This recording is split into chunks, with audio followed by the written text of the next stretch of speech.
Okay, Gypsy, this is Stan. Hi, Gypsy. Let you guys Hi. talk. I'm Detective Hancock. I'm with County Sheriff's Office. How are you today? Good. You need to be honest with me. And if you're involved in anything that I'm about ready to tell you, then you need to tell me, okay? Your mom's dead, okay? Now, what I want to ask you is, your mom's passed away, okay? And she's deceased, all right? Now, what I want to ask you, did you have involvement in this? Okay. No. Hang on, listen to me for just a second, okay? What happened with your mom that night? I don't know what happened with my mom at all. Okay, just listen to me, okay, sweetheart? You know what happened to your mom, okay? And I know that you know. You think that it's me? Why would you think that it's me? I have always loved my mom. My mom and I are best friends. Listen to me. Please don't get yourself in this hole, and that's what you're doing. I really love my mom. I know you do. I know you, sweetheart, I know you love your mom. I have no doubt that you love your mom. But why did they hurt her? Now's the time to be truthful, sweetheart. No more lies. Did you kill your mom? No, sir. Did you help Nicholas kill your mom?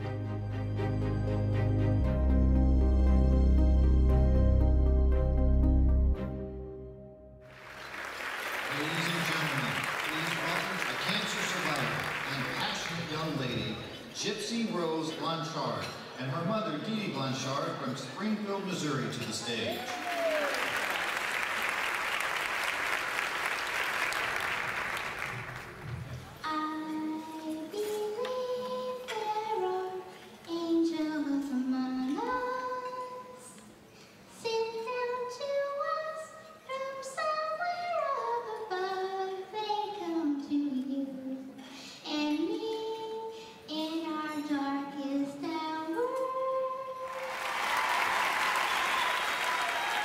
Thank you, Miss Ruby. And I always said, you're the reason I was born to be your mama.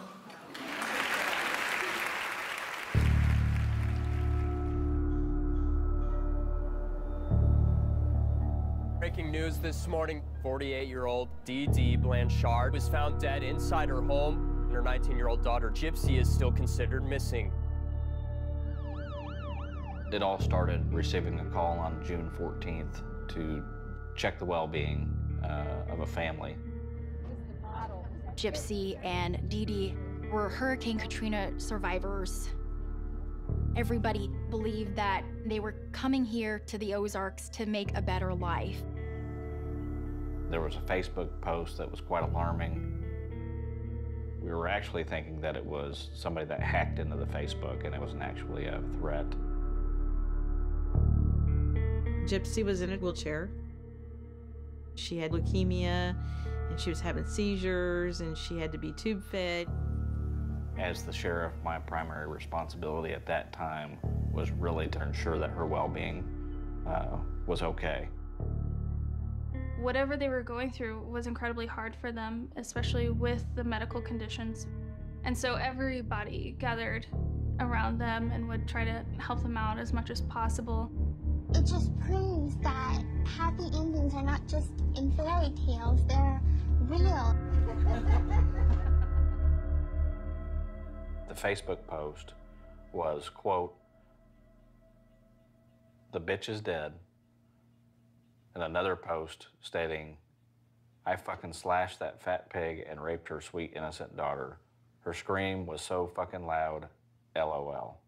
Finally, they're finally in.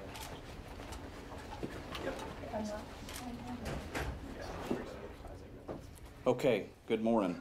I want to specify at the beginning of this press conference that this is an ongoing investigation.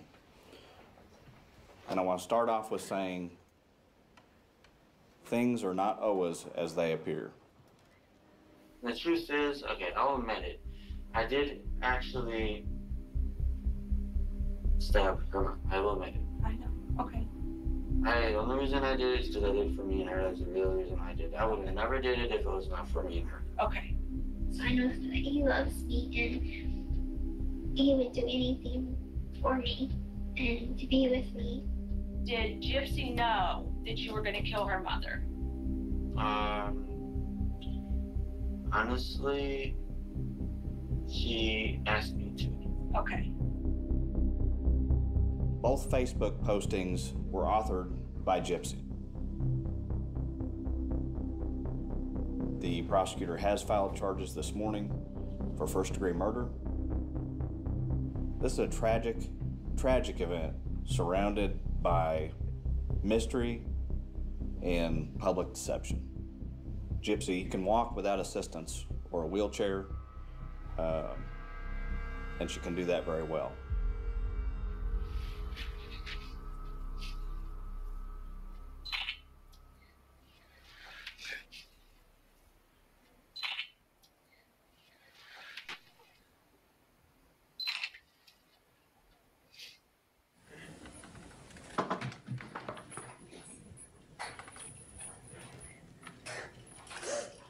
This individual is alleged to have conspired with Nicholas Godejohn to stab her mother to death so that they could be together. The penalty is life imprisonment or death. Seeing Gypsy Blancharde walk on her own 2 feet in a Wisconsin courtroom was a shock to friends and neighbors. Is she sick? I'm not. I don't know yet. Can We're she trying walk? to figure that out. Yes.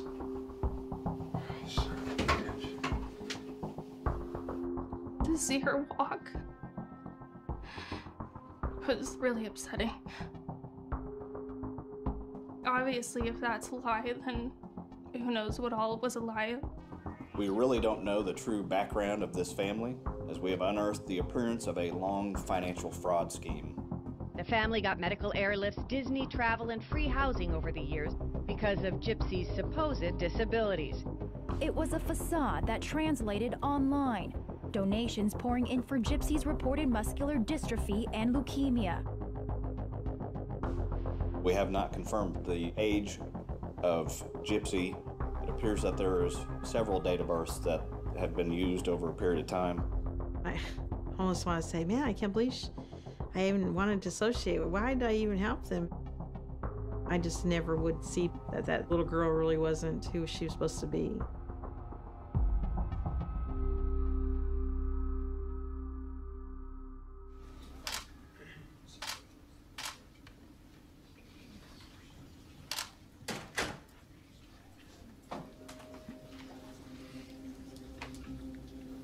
State's Exhibit 53.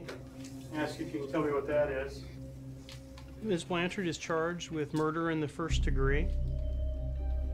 When you commit a first-degree murder, you knowingly cause the death of another person after deliberation.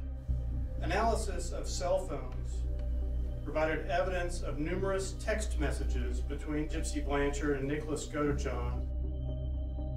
Nicholas Godejohn was someone that Gypsy Blancharde met online. They began a online dating relationship. During the text, the two discussed Nicholas killing Claudine.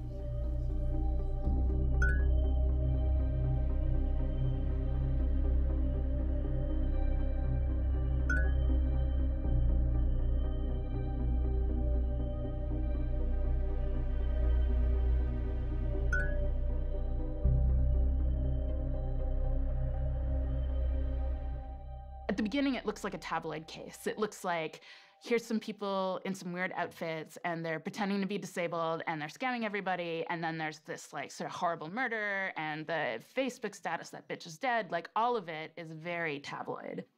And then gradually that story just sort of fell apart. Still, it feels to me like it's developing into something else.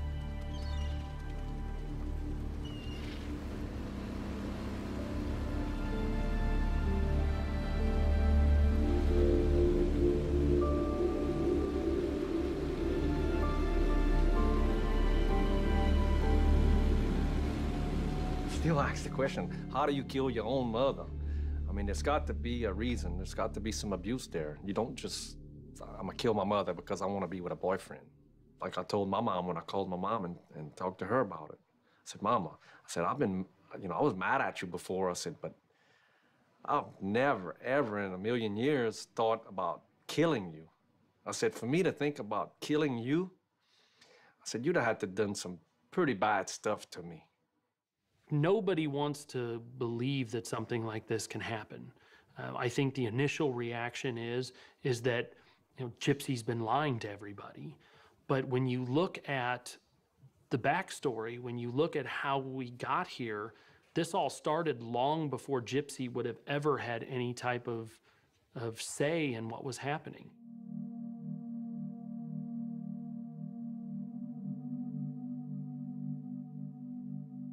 Right from birth, 3 months old, Dee Dee was telling me that she had sleep apnea, and she needed a breathing machine or breathing monitor machine, which, I mean, till this day, I don't know if that was real or not.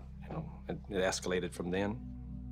Problems with her eyes, hearing, her digestive system. After that, Gypsy couldn't walk anymore. She had a muscular disorder. And Dee Dee told me she would need a wheelchair. And I asked her, I said, man, she's got a lot of issues. What's going on, And they had done some tests and found out she had a chromosome disorder that was causing all of her functions from developing, her digestive system and her muscular system. Dee Dee told me she's not gonna live to be, 18 years old. She may be an old teenager. That's about it. I was like, really? It was shocking. It was disturbing. And to see her 23 years old now, perfectly healthy, it's just, it pisses me off,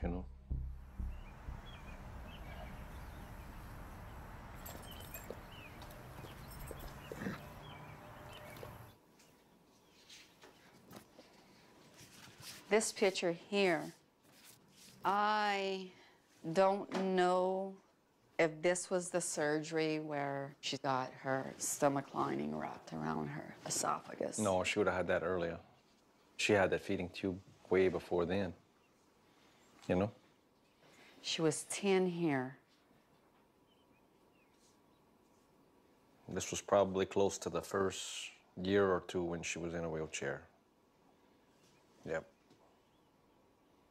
Breaks my heart knowing she got put through all of this when she didn't need it. 14 years. To be confined. Last 14 years in a wheelchair. I couldn't imagine.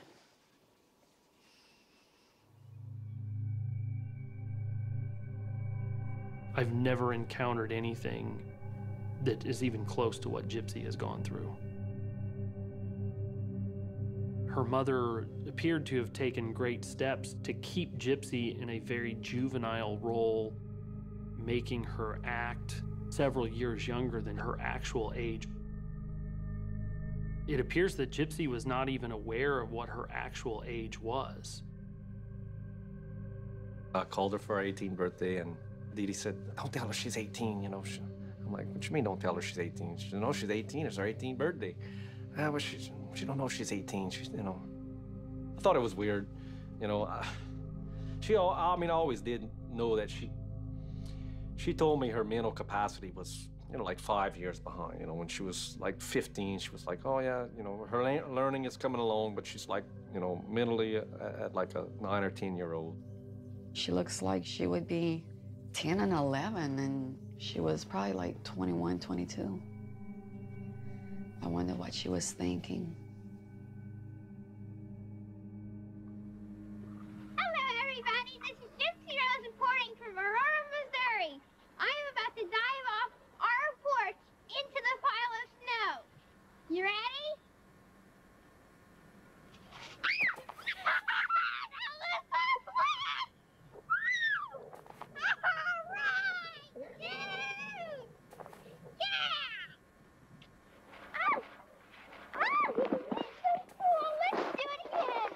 It's hard to answer a lot of questions about who Gypsy is, right? Because she was somebody else for such a long time.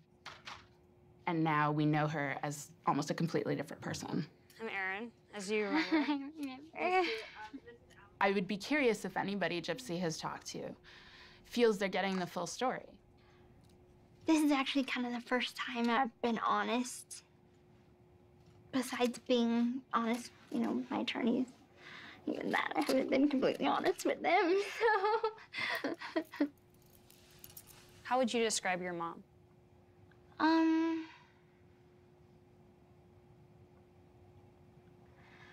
Unique. I mean, I used to always think that maybe she's a little overprotective. So if I had to say one word about her, it would be overprotective. How old are you? You're 1? And where's your cranial? Very good. And where's your findalis? Yes. Very, very good. I really didn't think any abuse was going on. It's like when you're abused, but you've lived that way your whole life, you don't really know that you're being abused. You don't know any different. Looking at the open ocean now, and it's beautiful. I knew that I was different, or my life was different from other kids, but people thought of us as, you know, the sweetest mother-daughter family ever. The best 2 people in the world. What illnesses did your mom say that you had? Asthma, epilepsy, hearing impaired, vision impaired, fed with a feeding tube, paralyzed from the waist down, slow, so retardation, and among other things, I just can't remember them.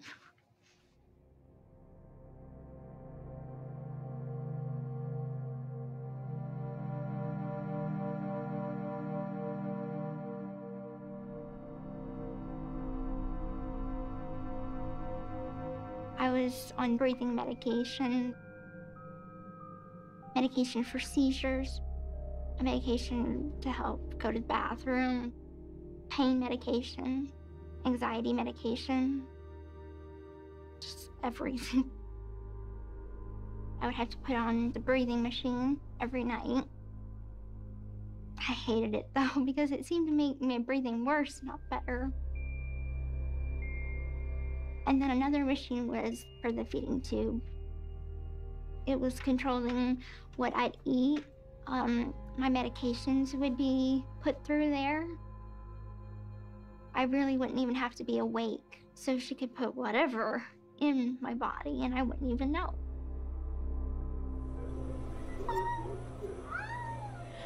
Make me a yard. So where are you going today? I'm going to Children's Mercy Hospital to see my dentist for my teeth. And we'll be back. And we'll be back soon. Not yet.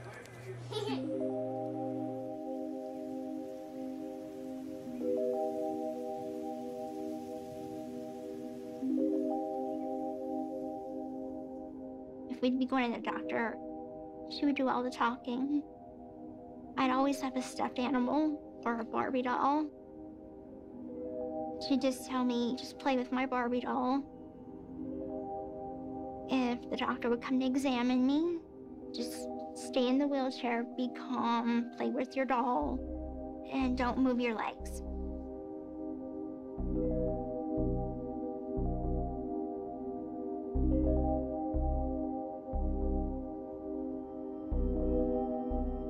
I was just as much in the dark as everybody else. The only thing I knew is that I could walk. As for everything else, you know, the leukemia, the epilepsy, I was taking medication that she said was cancer medicine. She would shave my head and say, well, it's gonna fall out anyway, so let's just keep it nice and neat. I just went on blind faith that a mother knows best.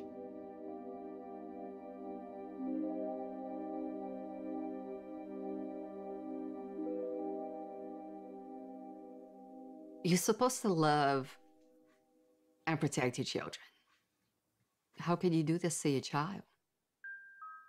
Gypsy Rose Blancharde was as consistently and viciously subjected to, in my opinion, Munchausen by proxy as anyone I've come across.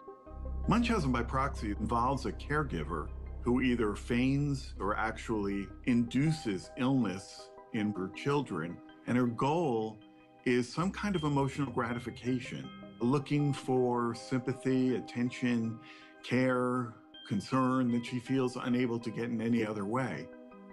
It is a form of child abuse, first and foremost. The earliest surgery that I can remember probably would be having my feeding tube put in.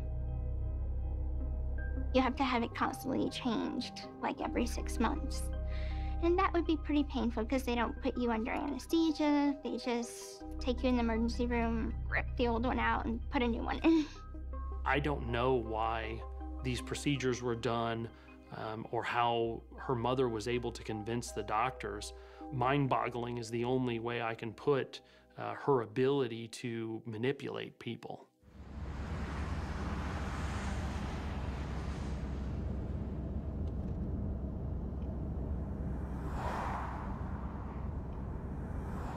Basically, each one of these paper clips is some medical record where Dee Dee essentially lied to the doctor about something. Mentally, Gypsy is behind. She's at the level of a 7-year-old on mother's information. And this is something that you see almost across all of the records is upon mother's information, upon history by mother. So she's talking to the doctor here, and she's talking about how she has mental and developmental delays, needs assistance. Apparently, while holding her hands over Gypsy's ears so as not to offend, history of mental retardation, 7-year-old level per mom. And so this was the one time where a doctor actually put in the record that Dee Dee's got her hands over Gypsy's ears. So Gypsy can't even hear what mom is telling the doctor. Then we get into the family history. The family history changed depending on what doctor she was at. Mm-hmm. You'll notice here, we don't get a whole lot of, She's at the cardiologist. Right, she's at the cardiologist, and so they all died of a heart attack. Now, this was the first one that jumped out at me. She ends up going to the neurologist, Dr. Flasterstein. And so, very first thing right off the bat, mother is not a good historian, which is interesting because he puts that in bold and underlines it.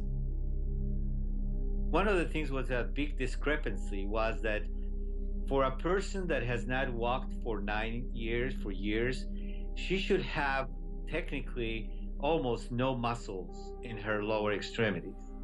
But she didn't have muscles that looked quite normal. And she was able to support her body weight. I remember her standing. So I had a big doubt about the whole thing from the beginning. He says, since last seen, I managed to talk to one of her previous providers. She specifically remembers Gypsy Rose and mentioned that her previous neurologist clearly reported the fact that Gypsy does not have muscular dystrophy. Analyzing all the facts, and after talking to her previous pediatrician, there's a strong possibility of Munchausen by proxy, with maybe some underlying unknown etiology to explain her symptoms.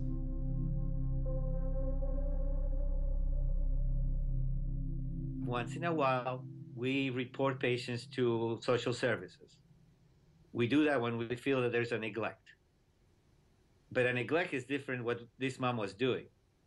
She wasn't really neglecting her. She was over-treating her. We have a system, which is a big integrated system, that decided to adopt her and bring her, support her. So many people looking at her, knowing the history, knowing what she was going through, knowing what she went through, I would have been rejected at the spot. So all what I could do is put that in my note. Nobody in the system ever said anything about it, and I didn't see it right to keep going and convincing other people, oh, something is not right here. Now, freaking believable. Here's the interesting thing. This is the last record from Mercy here in Springfield until 2015. So this is 2007. 8 years. What I couldn't figure out was how Dee Dee figured out that Dr. Flasterstein was on to her. But if you look at a lot of these social work notes, Dee Dee's requesting medical records. She would have gotten a copy of this letter. But I still don't understand why you put your child through this. I don't know. I mean, the thing is, it just keeps going. I mean... And it would have kept going because her mama was an insane, compulsive liar.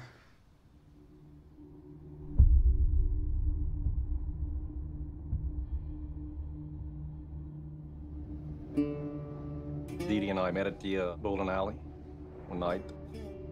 Met up again a couple of weeks later, and then we started dating then. She got pregnant. She got pregnant, and being from the South, I guess, I was raised where, you know, you got a girl pregnant and, you know, you got married. There was no other question about what you did. I was 17. I woke up on my 18th birthday and I'm like, what am I doing here? She was kind of into some dark things. She started talking a little bit about witchcrafts and just different weird dark stuff like that. It was kind of weird. She had a pet tarantula.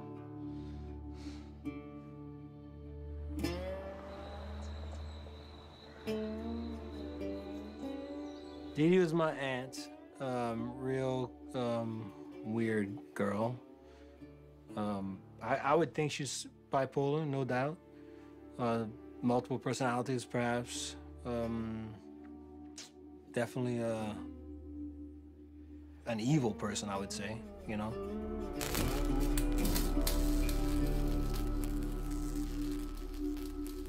To shave your kid's head and say that she's got leukemia, you're a sick individual. At this time, we'd like to present to you South Lafourche ROTC Military Queen, Miss Claudina Pete. Her escort, Sergeant Earl Lofton. Claudine Pete, daughter of Mr. and Mrs. Claudine Pete Sr.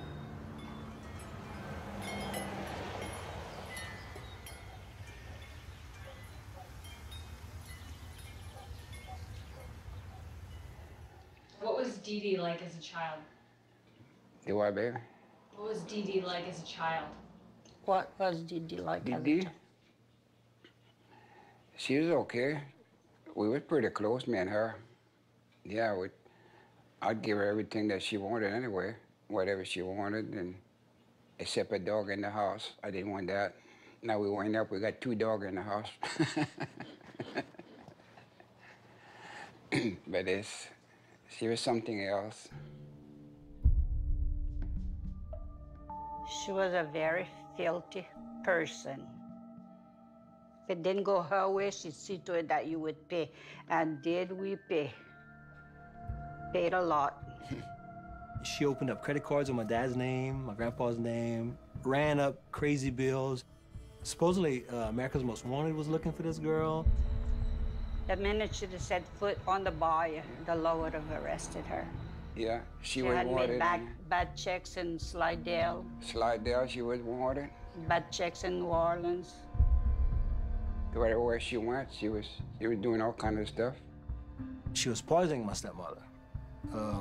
Supposedly, she was giving her some Roundup in her food and stuff. She was putting some poison in my food, the same thing she had put in the plant. And she wound up, she stayed 9 months in bed. After that, she couldn't get up. I didn't think she was gonna make it.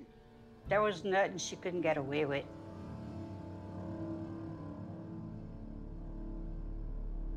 Her mama was a little bit like her. Yeah, her mama too. Her mama was a shoplifter and all kind of stuff. I don't know how many times she had to go to court for shoplifting and all that She'd stuff. go to the washateria, she'd steal the people's clothes. She had stolen how much money from your daddy? Oh, when we first got married, she had stole I think it's $3,000 or $4,000 from my daddy. I think ever since my grandmother died, Dee Dee kind of went off the deep end. The day that her mom died, Dee Dee was in the house somewhere, and Dee Dee was starving her. Like Dee Dee wasn't giving her anything to eat. I asked her sister, you know, I was like, I hate to ask this, but you think Dee Dee had anything to do with her mom's death? And she, you know, said, now I wonder. That's how evil she was. To leave your mama dirty and asking for food and not want to feed her. Yeah. That's evil. Were you sad at all when you heard she was dead? Me? I didn't believe it. It didn't? It just didn't sink. It took a few days before, you know, I didn't believe that she was dead. I thought it was another one of her tricks. I was like, who did Dee Dee piss off now? You know, what kind of shit did Dee Dee get into? I wasn't thinking, oh my God, my aunt's dead. Because I figured that one day she pissed off somebody to that point, you know? And I actually did think that it'd probably be Gypsy, you know? And whenever we later got the word that Gypsy was fine and she was by her boyfriend's house, we were like, she killed her mom. She finally did it. She couldn't take it anymore, you know? She finally just said, fuck it all. I'm killing this bitch. Do you think she got what she deserved? According to Yes. Gypsy, yes. Yeah, she got what she deserved. And all the brothers and sisters don't care about Dee Dee no more. Gypsy, she got cremated. She said, what you want me to do with the ashes? Everybody said, I don't want her. I don't want her. Flush them. I told her, flush that in the toilet. Her sister said, flush that in the toilet. She said, we're gonna bring that in Mama's room, make her a mask and everything. I said, you gonna pay for it? I'm not paying for it. You gonna get that? They said, we can't afford it. I said, flush it in the toilet.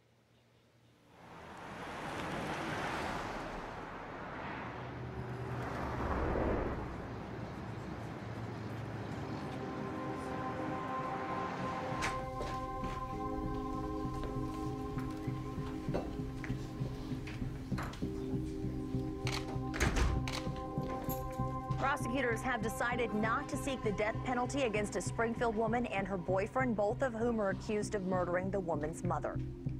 The announcement comes after several conversations between the defense and prosecution, both agreeing this was the best decision.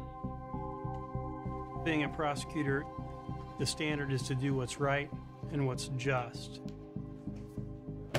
When you look at the mitigators as well as the background of these individuals as we know it, as well as the facts of the case, this case was not an appropriate first-degree murder case in which to seek the death penalty. This is a case that we haven't dealt with, and it's because it's so unusual. I mean, it really is an unusual case. What we thought initially may be a victim turns out to be a suspect, and in the middle of this story that is twisted. We think we know who Gypsy is, but once this trial starts, we'll be able to see her life unfold and find out exactly what she was all about.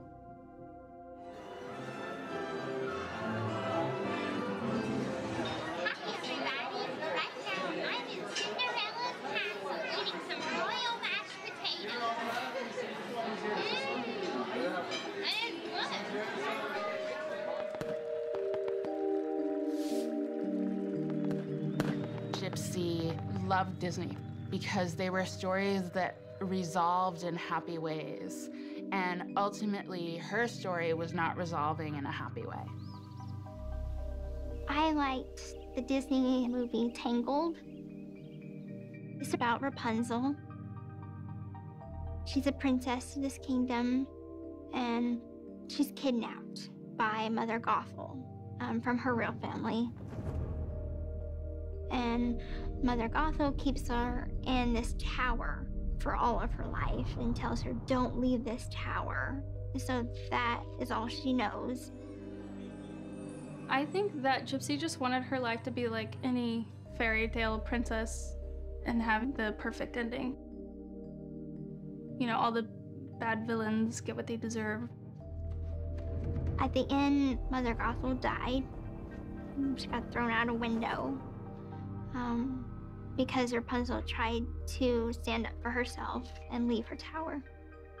But in Disney movies, everything's a fantasy. It's a fairy tale, and life is not a fairy tale. I learned all that the hard way. I don't think calling Gypsy's life sheltered would do it justice. I've kind of come to describe it as a fairy tale nightmare.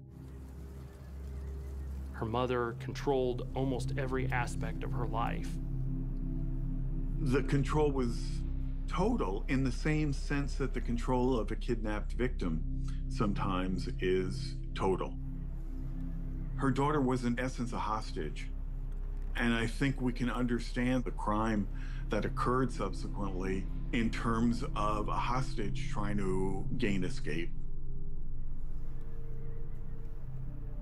Anytime Gypsy and I were together, her mom was always present. She was immediately like a filter for us. You know, like Gypsy wouldn't talk about anything personal while we were together. That's like really the big red flag, thinking back on it all now. Dee Dee would always hold Gypsy's hand. You know, it was like, I don't know, it was almost like, you know, just if I squeeze it, you'll know what to say. I mean, that was just so strange to me. Just to feel it now, I think that was really strange. Even in videos I've seen since then, I'm like, yep, it's the same thing. It's like she's holding her hand. I mean, now it was maybe a control thing. The hand holding and the tight hugs is a way of asserting mastery over another person and saying, you're not free. You're under my control at all times, even in relatively benign situations like our being photographed, getting the Habitat for Humanity home. You know, those are innocuously happy occasions, but they were also occasions where Dee Dee reasserted her mastery over Gypsy. My mom had to, if we were in a group of friends, you know, if I said something that I wasn't supposed to, she'd squeeze my hand. And I know, zip it. I was just afraid, just too afraid. I have a strong feeling that the extent of the control over her, heavily psychological as it was, would have involved physical punishment as well. She'd hit me with a coat hanger, or her palm, and I'd have to take so many slaps for depending on how severe it was that I did. Did you ever try to hit back? Never. Never. It's like if you have a baby and you like get in its face and the baby starts to struggle and get away from you. Now picture that happening for your whole life. Right? Your mother is just in your face and will not get away. That's basically what Gypsy's whole life was like. It's snowing. I'm not joking. They said it's snowing. So I'm staying under my heating blanket. And I'm not getting out. She wants to get out. Ain't gonna happen. Let her dog take care of her. Oh! Are we still on?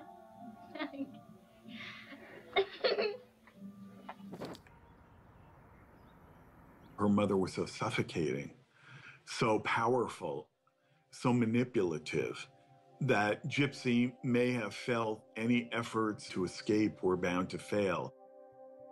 The first time I ran away from home, I had met a friend. We both went to this sci-fi fantasy convention called VisionCon. I had told him vaguely about what was going on at home.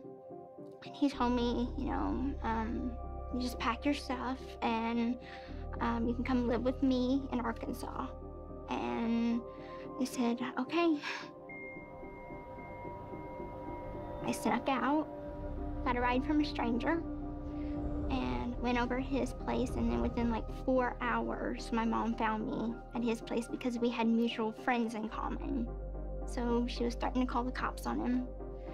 And she took me back home and smashed my computer with a hammer, smashed my cell phone with a hammer, and said, if you ever try to do that again, I'm gonna smash your fingers with a hammer. It was a rough year. I call that the bad times. She had taken this dog leash and clipped it to a pair of handcuffs and then clipped the handcuffs to the bed and it was like that for about 2 weeks. My mom had actually convinced a lawyer to draw up some papers saying that I was incompetent.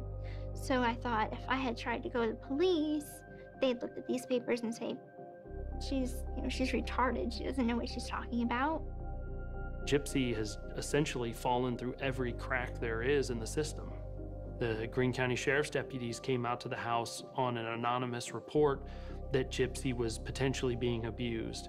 And they came to the house, they spoke with Dee Dee, and Dee Dee did exactly what she does all the time. She manipulated the police officers, showed them a few things, and they left. And at that point, Gypsy has absolutely nowhere else to turn. Literally everyone failed her, literally. The doctors who were positioned as there to help her didn't help her. Her father, who I think was in a very difficult position, couldn't help her. How was she supposed to think anybody could? I was just kind of at that point where you're like, I'm angry at the world, and this is unfair. Why couldn't anybody figure this out before it got this bad?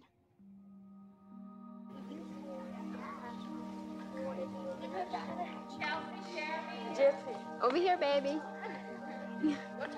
We all kind of did see how Gypsy was being treated by Dee Dee. Not that it was like horrible, beating the shit out of her in the back room with a freaking cable, you know? She was just, she put her in a wheelchair and told her, oh, your leg's messed up.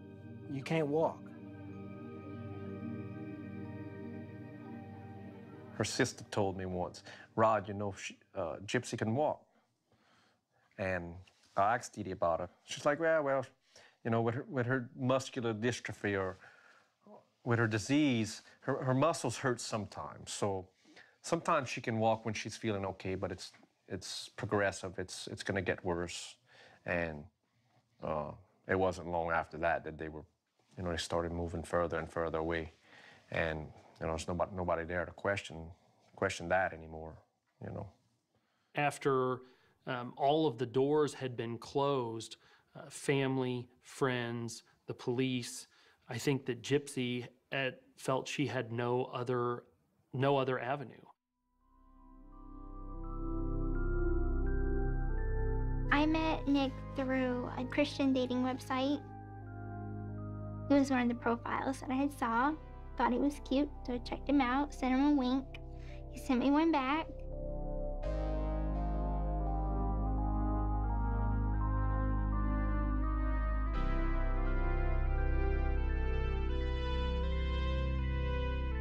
Once you met on there, what happened? We got closer on there and we connected more and more.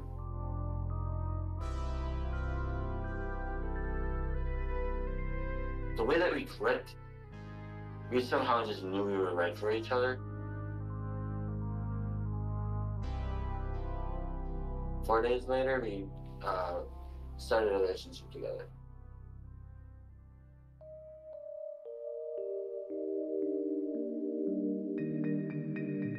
Gypsy had no template for romance. It wasn't this sort of heightened Prince Charming narrative. And Nick just happened to be there. His background equipped him with a bad narrative in different ways. So it was like two bad narratives collided with each other. What kind of person, if somebody never met him, what kind of person is Nick? He's pretty quiet to himself. You know, I mean, we always tell him he's got to get out and mingle. You know, sure. A lot of people were just like, oh, I'm afraid of getting backstabbed because everybody backstabs you and all that stuff. Yeah. He has autism, you know, Asperger's, and that's Is why he being diagnosed with autism and Asperger's? Yes. Okay. Last doctor he talked to, they said his mind is probably always going to be 15, 16, right around there. At first it was all lighthearted, you know, if you got married, where would you like to have your honeymoon, you know, where would you like to get married, where are all the places you want to travel, different things like that, normal stuff. And as it progressed, things got weird. He started talking about something called BDSM.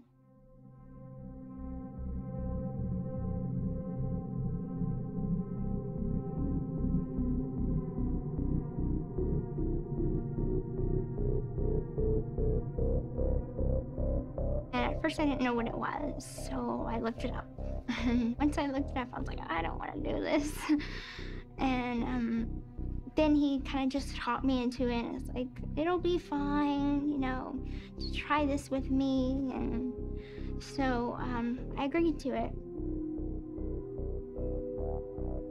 I was taught that a woman's role is to be submissive, and the man is dominant. So I didn't think it was that outlandish. Then his ex had messaged me, and she told me, you know, he's a really bad guy. He thinks he's a vampire, and he's into all this dominant, submissive stuff. And I was thinking, it's just an ex, you know, she's just bad-mouthing him. She doesn't know anything. She's jealous, blah, blah, blah. She was right.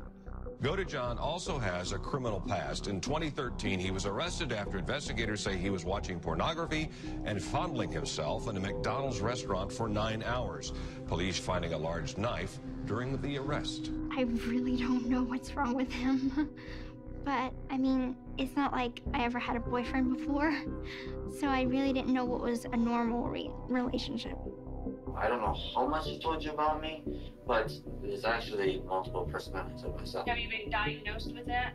I probably should be diagnosed with it because it happens. The thing is, I used to take a medication because I used to hear voices in my head. Okay. And it went away, and then it somehow went as part of myself. Okay. So, Does Gypsy know that? yes, Okay. she does know that. Okay. His multiple personalities would come out, and he had talked to me one day, and he was just like, you know, I would like my other personalities to have a girlfriend. So I made up some individual personalities to match his other personalities.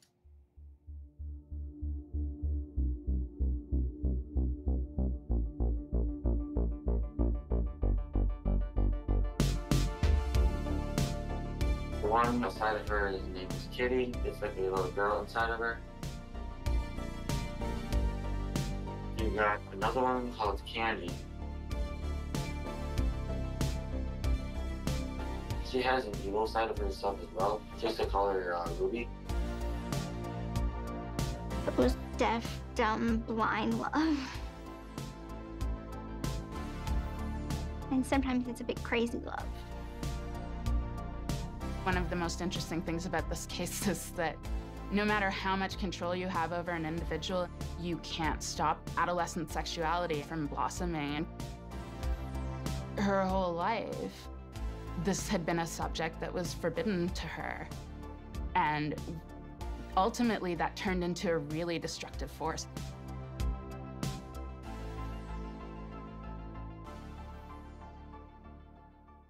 Probably about a year into our relationship, I just couldn't lie to him anymore.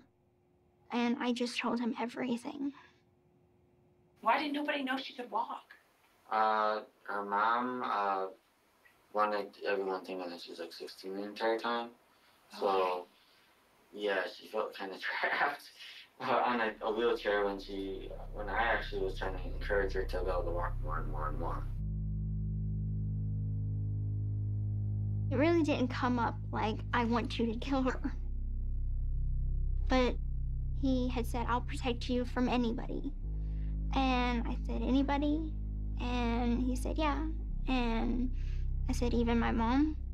And he said, yeah. And that's where it kind of developed from there on.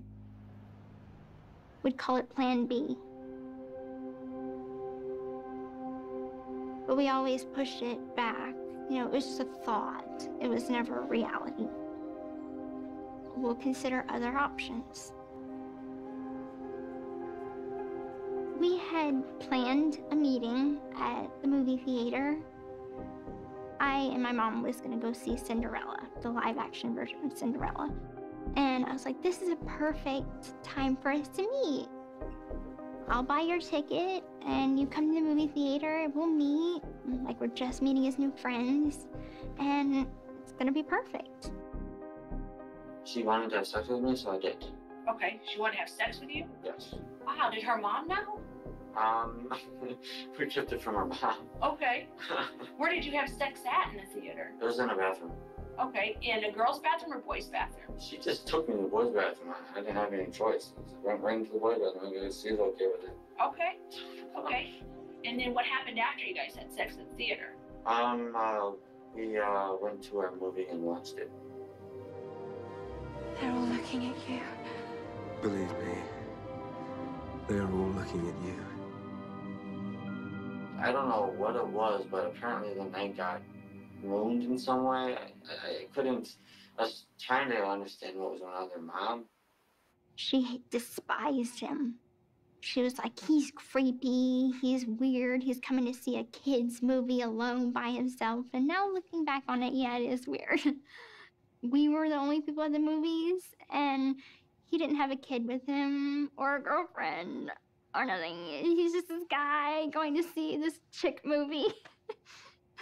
Couldn't you have said that you have a friend and you want to introduce them? Well, I would have had no way to meet him.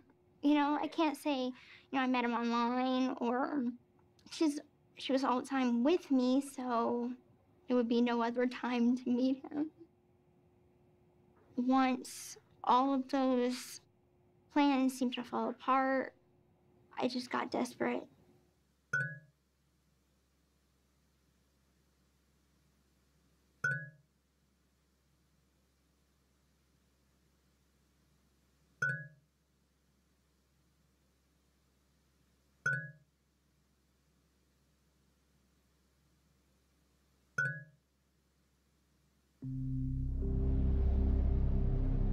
He took a Greyhound bus. I managed to scrape up enough money to pay for him a ticket. And the next day, we went to the grocery store, came back home. She went to sleep very, very late. And I was up texting Nick.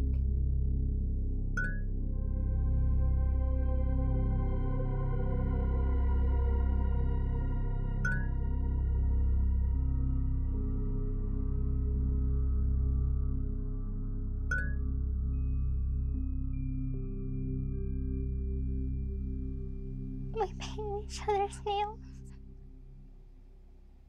And I acted like everything was fine.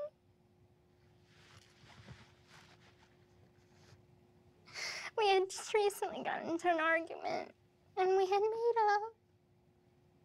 And I said I was gonna be a good girl. And then when she went to sleep, I guess I hurt her feelings or something.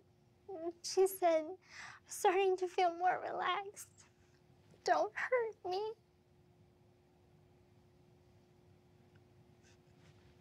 The last word she said to me was, don't hurt me.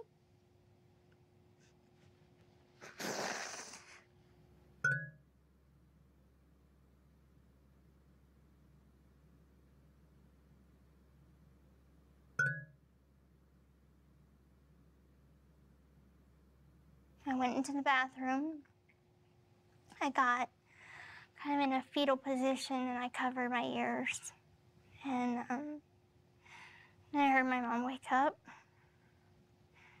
And then she sounded startled. And there was some noises that I can't make out. And I heard her say my name a couple times. And she said, help me. And then there was just silence. Did she scream? Yeah.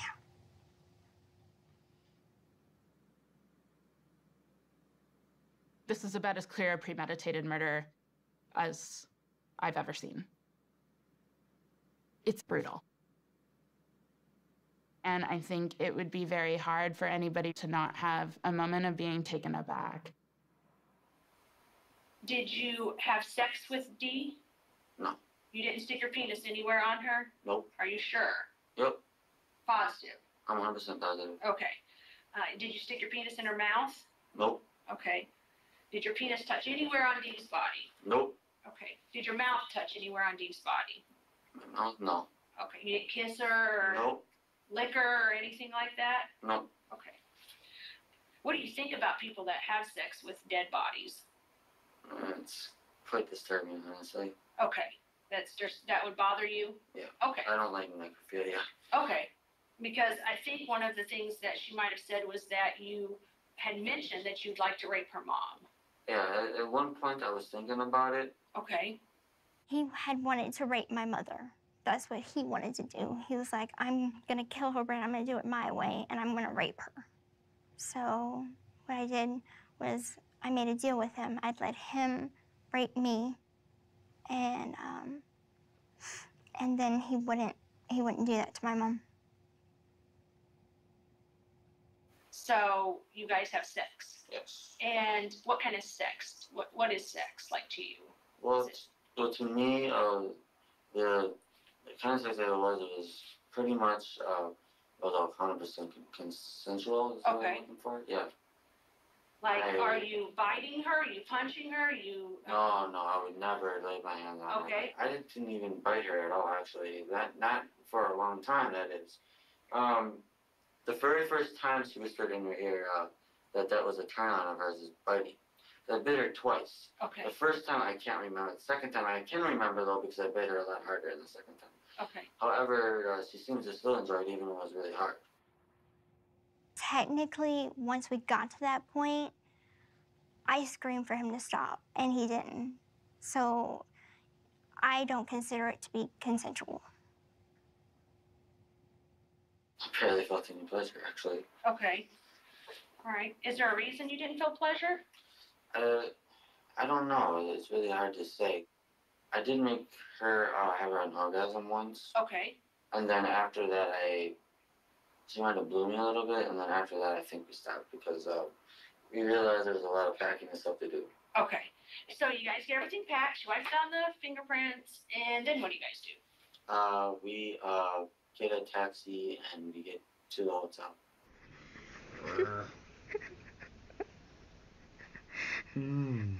Hi, honey. I'm feeling it.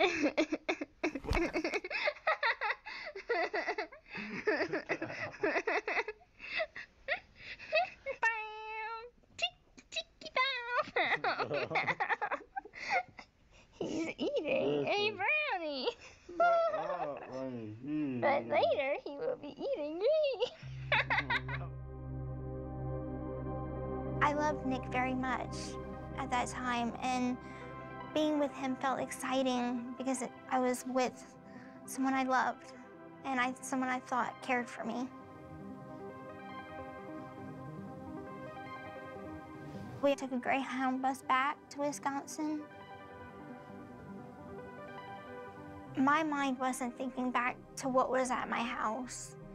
I just kept thinking, I'm free, and that excitement of being free and walking. I always referenced myself to this little blue bird that was trapped in an invisible cage. And I felt like this blue bird was set free.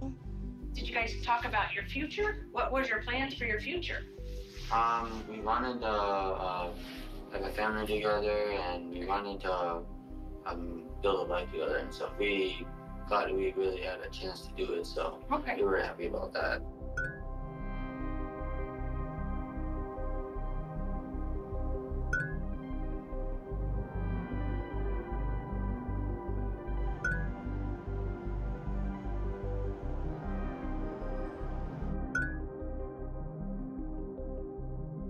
Does your mom and stepdad know what you did?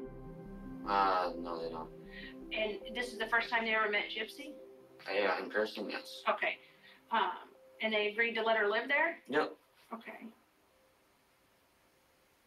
What did you think about Gypsy? You know, You know, it was weird because when I picked him up from the bus station, I even asked her, how's your mom doing? How was your, like, because I was told she was in a homeless shelter. Her mom kicked her out. So I asked her how her mom was doing. This might have been the first thing I asked her. And they, no big deal. They acted like nothing.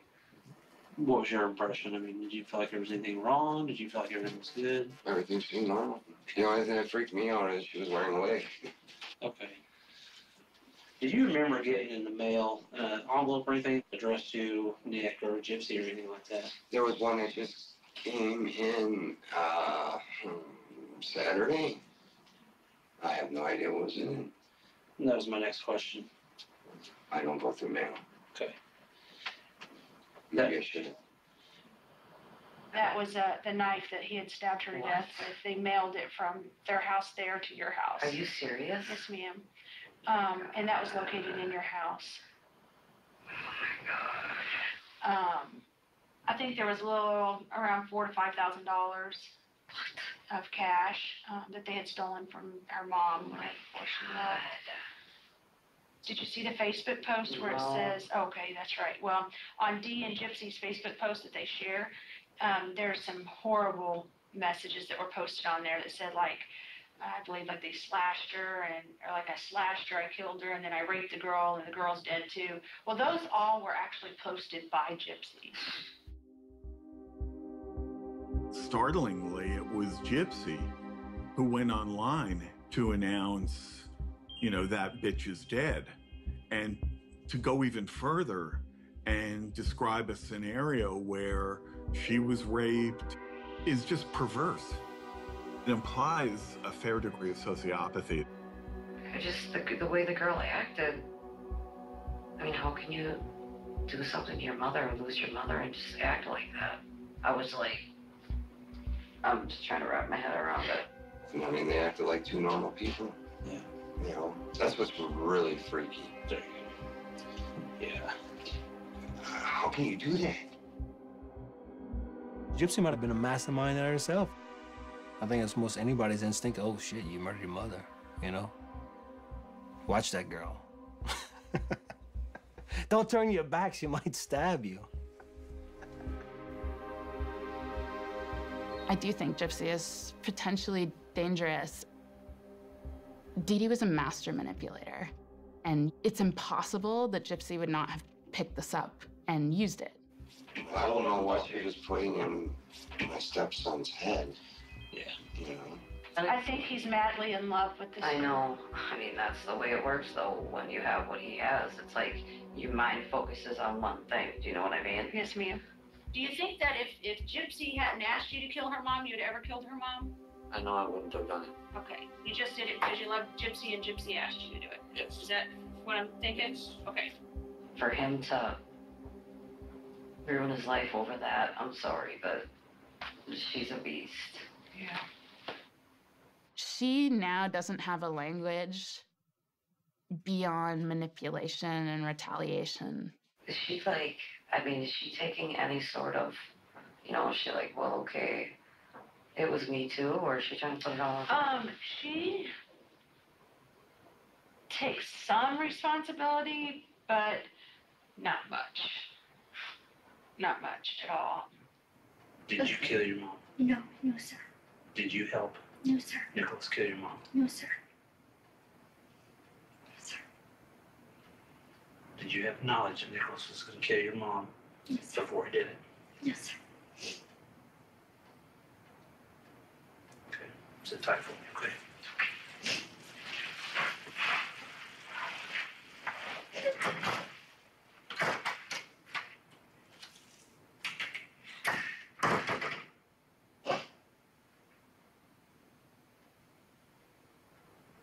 I wonder if people feel that Gypsy is telling them the truth now. Hello, you have a call from Gypsy Rose. She was still in Wisconsin when she called me. Hey, my sweetie. Hi. Is this Gypsy? Yes, baby. Hi. Oh my God, it's so good to hear your voice. At that time, she still wasn't trusting really anyone. She was still not telling Mike everything. I'm innocent. It's a complicated situation, but what they say on the news is not true. Then we went in the courtroom, and that's when they showed all the text messaging. And when they said they were presenting that, she turned around and looked at us with fear in her eyes. I guess she didn't think that they were gonna pull all of those messages up. Did you feel lied to? Yeah, I did.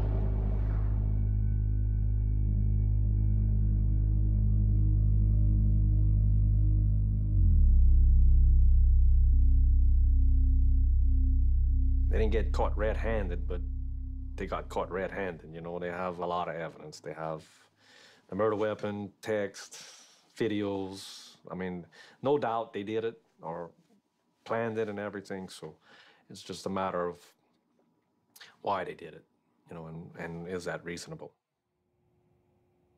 Are you happy that your mom is not here to abuse you anymore? Yeah.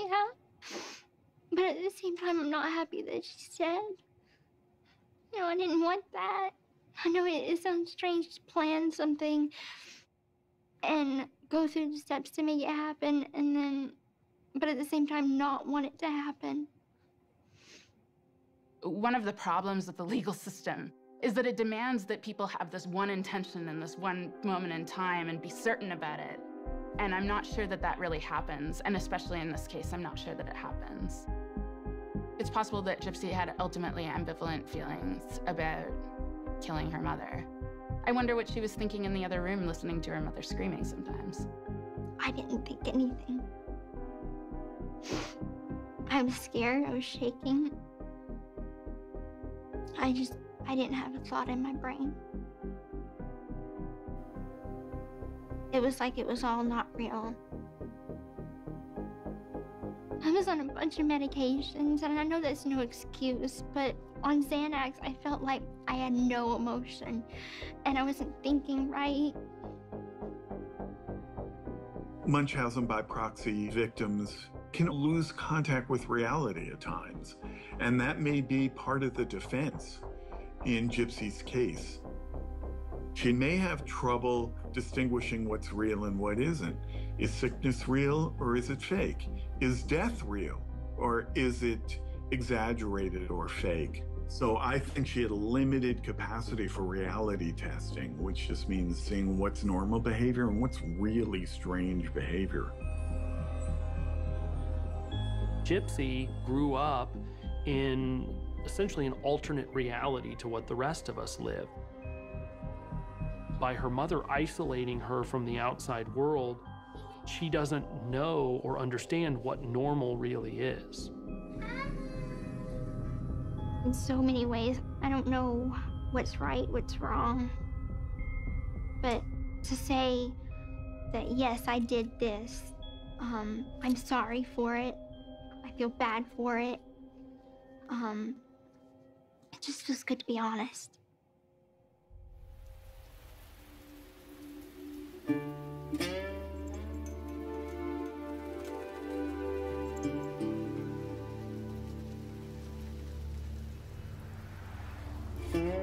The only thing that I could have done differently that I know better now is reach out to my dad, told my dad. And he could have came and got me, and I would have went live with him.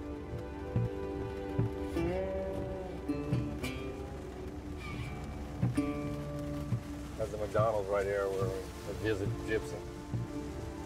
At that time, she was real young. I remember one visit,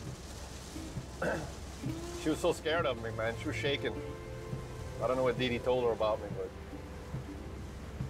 probably was the big bad wolf or something, you know. Gypsy must have been so confused, you know. Probably telling her the day before that, you know, I don't love her and all this stuff, and then here she is visiting with me and telling her, look, that's your daddy, give him a hug, you know. That's old history now, so We're just going to try to build a real father-daughter intimate relationship, you know, like we should have. It was hard. Taking what she's going to have to go through, and then she didn't have to go through all that. See this? Look at that. She would probably been a perfectly fine kid had it not been her mom was Dee Dee. Okay, y'all want to get the table ready or what? We're going to eat off the trays? She could have had a normal life. I hope she gets out, and I don't know what she's going to do when she gets out. She was punished enough to where they should let her go free. That's the way I feel. Because the child, she's been through a lot. Look at her. That Gypsy? Yeah, when she was normal.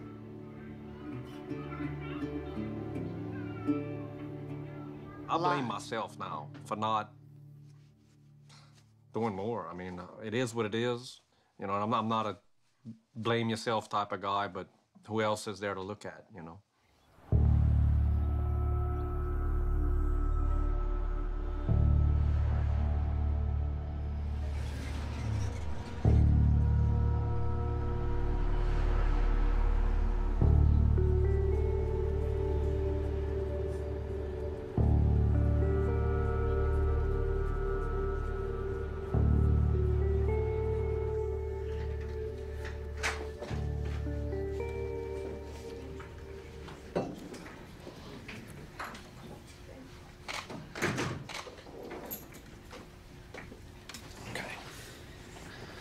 This is, sorry, I didn't realize they were going to bring you out immediately. Okay, this is the new charge, Class A felony of murder in the second degree, and that acting in concert with another knowingly caused the death of your mother by stabbing her.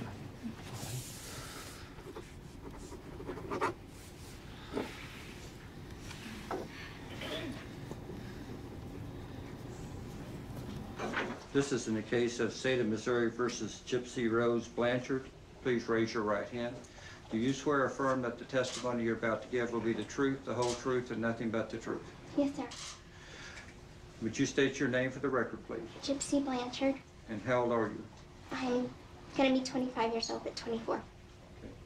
And how far did you go in school? About the second grade. How do you plead to the Class A felony of murder in the second degree? Guilty. The court finds that there is a factual basis for a plea of guilty. Court accepts defendant's plea of guilty and finds defendant guilty thereof beyond a reasonable doubt. She's to be sentenced to 10 years in the Missouri Department of Corrections.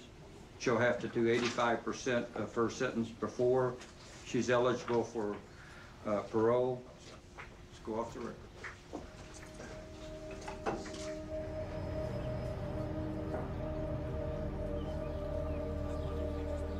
There you are. This case is unusual and extraordinary. Gypsy Blancharde endured nearly 2 decades of systematic, purposeful abuse at the hands of her mother for the purpose of fraud. And so by amending to murder in the second degree, we were able to both hold Gypsy Blancharde accountable for the murder, which was not justified nor excusable, but yet account for those mitigating circumstances. All of us involved are, it's relief. You know, at the very beginning of this, there was the question of the death penalty on the table. Ultimately, it's the best outcome for her, it's the best outcome for the state of Missouri, and ultimately the right thing to do for everybody. That one's in this pocket. Okay. I mean, it's a murder. There's nothing we can do about that. So, you know, that has to be dealt with.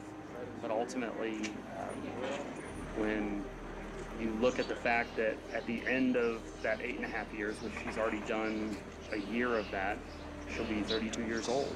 You know, she'll be 3 years younger than I am right now. So, I mean, she will actually be able to enjoy just the world. Do you think 10 years in jail is better than 10 years of living the way that you had to live? Yes, it is. I need to start over like I'm newly born.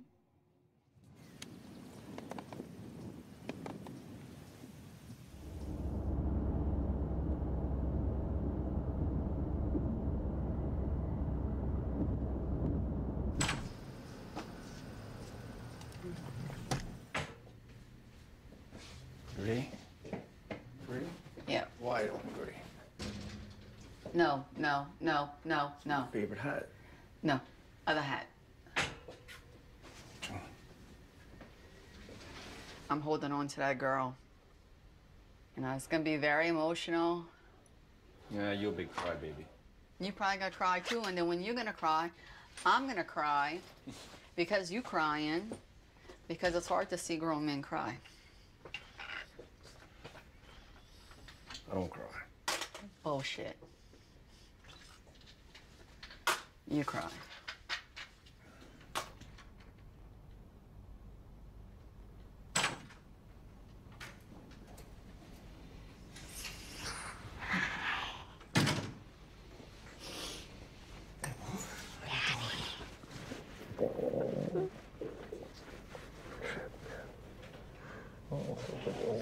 I missed you.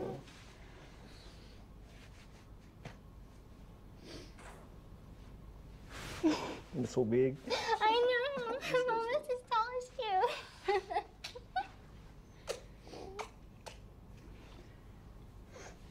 So how's everything going with your health-wise? You good? You It's feel going good? good. been Yeah. exercising and I've been going to the rec yard, Yeah. been exercising.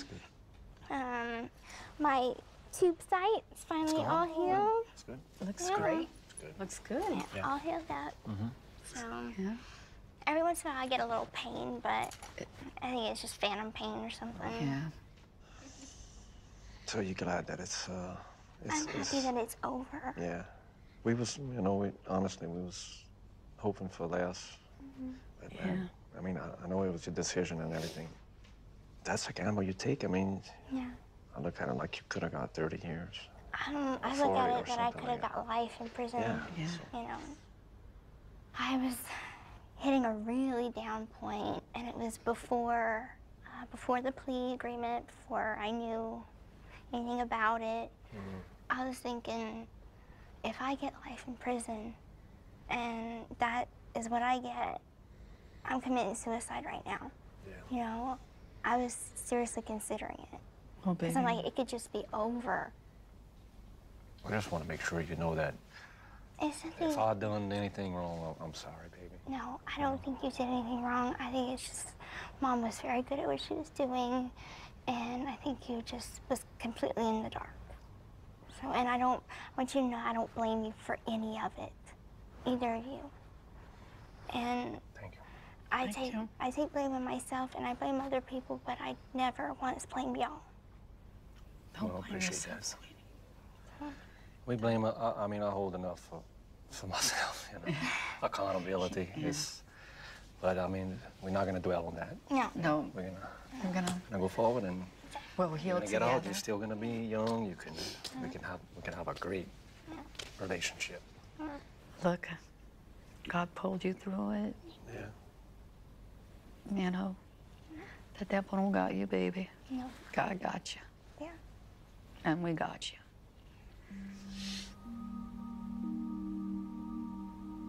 Give me a hug. Hang in there, baby. You need anything, call anytime, okay? Oh, she knows. We'll come see you again over there, wherever. Just hang tight, stay strong. We love you.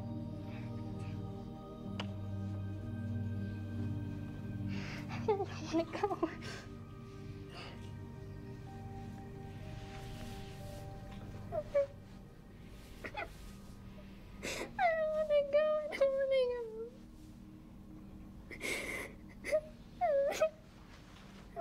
It's okay, baby. You can do it. Okay? Just stay strong. You got this far, okay? The rest is gonna be easier. Okay. You guys have a safe trip back. Don't get in no trouble. I won't. Be good. I'll be a good Follow girl. rules. I will. Set a good example. I will.